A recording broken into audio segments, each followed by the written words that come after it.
Welcome to సేంద్రియ తోట రుచులు. ఇవాళ నేను ఒక స్వీట్ చేయబోతున్నానండి. కొబ్బరి ఉండలండి. పంచదార కాకుండా బెల్లం యూస్ చేసి చేద్దాము. సాధ్యమైనంత వరకు దీంతో తురుగుతానండి నేను. మొత్తం మెజర్మెంట్ అంతా కూడా నేను మొత్తం తురిమిన తర్వాత చెప్తానండి. ఇదిగోండి, ఈ కప్పు నిండా అయితే తురుగు వచ్చిందండి.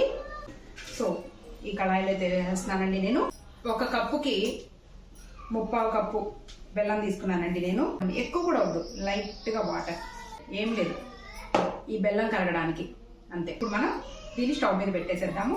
ఒక స్టవ్ మీద ఏమో దీన్ని పెట్టేసి మనం తిప్పుతా ఉన్నామండి. బెల్లం పాకం కాదండి, ఓన్లీ బెల్లం కరగడానికి మాత్రమే మనం వాటర్ యూజ్ చేస్తున్నాము. సన్నటి సగం మీద ఒక 2-3 మినిట్స్ కొంచెం వేడి చేసుకుందామండి. ఎందుకంటే మనకి పాడవకుండా నిలవ ఉంటాయి ఇవి. పక్కన ఇంకో స్టవ్ మీద బెల్లం సిరప్ అండి. జస్ట్ కరిగేదాకా మనం ఉంచితే సరిపోతుంది.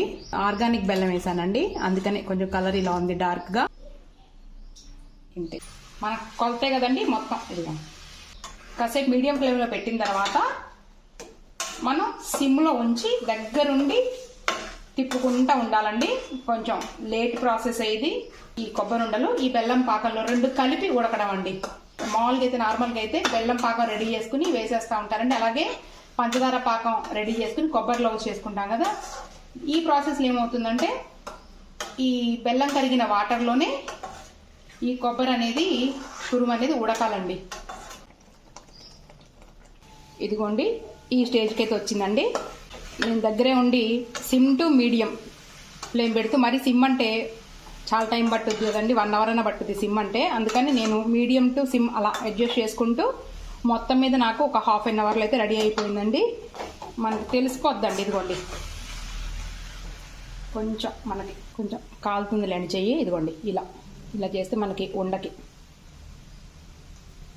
ఇదిగోండి ఇలా. ఇంకా స్టవ్ ఆఫ్ చేసేద్దాం. కొంచెం చల్లారిన తర్వాత చెయ్యి పట్టగలిగేంత వేడున్నప్పుడు మనం ఉండలు ప్రిపేర్ చేసుకుంటే సరిపోతుంది. ఇదిగోండి, మొత్తానికి అయితే ప్లేట్లో వేసేద్దాము. ప్లేట్లో వేసేసి ఉండలు చేసేసుకుందాము. కొంచెం లైట్ గోరువెచ్చగా ఉందండి. మా కుక్కగాడండి, కనిపిస్తున్నాడా మీకు?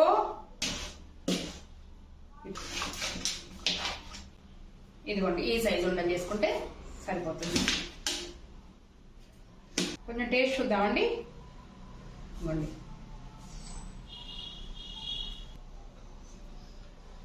చాలా టేస్ట్గా ఉందండి. ఉండలు వేడి మీద ఉన్నప్పుడు గబగబా ఇలా అనేసుకున్నాం కదండి. అవి కొంచెం చల్లారిన తర్వాత ఇదిగోండి చక్కగా ఇలా రౌండ్గా బాల్స్ లాగా చేసుకోవాలి.